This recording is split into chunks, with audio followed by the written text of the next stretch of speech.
So I want to thank you all for gracing this important event. The water sector as a whole is increasingly becoming of high value interest to our government. And I would like to begin tonight by contextualizing this increased interest. When we took over the administration of this country, we decided to focus our energies and synergies on the economic reform agenda. Aside from the obvious benefits, this was the most developed sector, and we had a clear vision as to the direction we wanted to steer the country. The economic reform embraced fiscal austerity that impacted on all other sectors, in particular the security sector. The security and justice sector reform was also born out of this need. Similarly, good governance, sharing revenue responsibilities, transfers and spending powers to carry out public functions with our federal member states also led to the linkage between economic reform agenda and the inclusive politics agenda.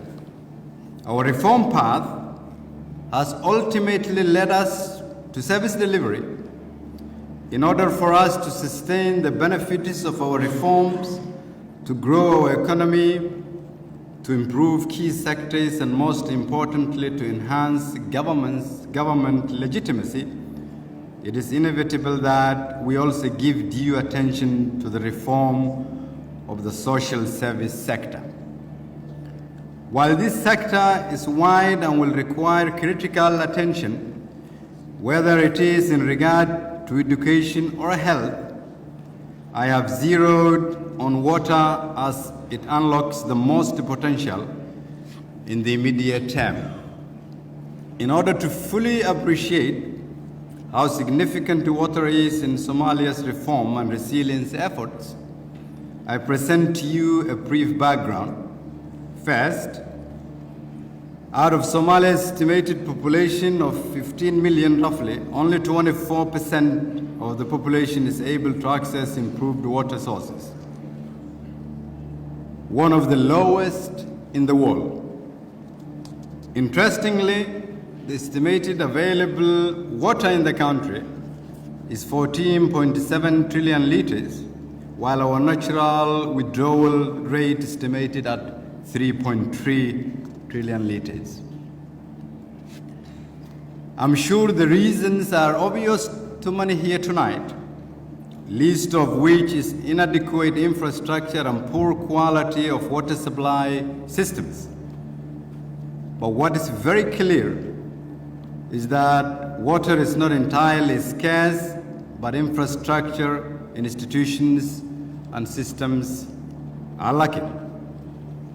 A joint study between the federal government of Somalia and the African Development Bank in 2014 identified the gaps in the water and sanitation sector as limited infrastructure and weak institutional capacity.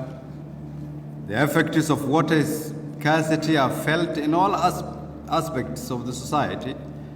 It is a major impediment to our economic growth and recovery initiatives, as it denies us the opportunity to maximize output in agriculture, business, and livestock. In the security domain, scarce resource repeatedly contributed to tensions and even violent confrontations among pastoralist communities, leading to an already fragile context even far more fragile. The severe and very difficult droughts that we face also make the victims susceptible to recruitment into violent and terrorist groups. Yet, millions of donor funds are annually spent on water resource interventions. Ladies and gentlemen and colleagues, excellencies, I would therefore like to thank today or tonight those here who have made substantial contributions to this sector and who are still trying to make a tangible impact. Today, we're here to debate the way forward with a vision that in the next 5 years, we should all try and plan to have a nation that is water sufficient and able to manage our water resources in 5 years. A more coordinated and joined up approach to supporting this sector is urgently needed. My government has begun reaching out to the partners to establish a comprehensive national water resource strategy plan that will help in the promotion, planning, monitoring of the water sector. This strategic plan is a much-needed initiative and will strengthen coordination and provide a structure and priorities for a reformed water sector focused on needs and deliverables. The government will be relevant when it provides basic services such as access to clean and affordable water to its citizens. This will not only provide water for consumption, but also contribute to both economic reform and mitigate violent conflicts and impact the effects of the droughts we've been seeing over the past years. An investment in water is an investment in economic empowerment, safety for women and children, peace and stability in human rights, and confidence building towards state institutions. We are therefore asking tonight our partners and stakeholders to strive towards supporting our government in fulfilling this critical mandate. I am therefore here with you to kickstart this debate tonight. And I hope this debate in 5 years' time will give us a different Somalia on all aspects because of the strategy we will start debating tonight. Thank you.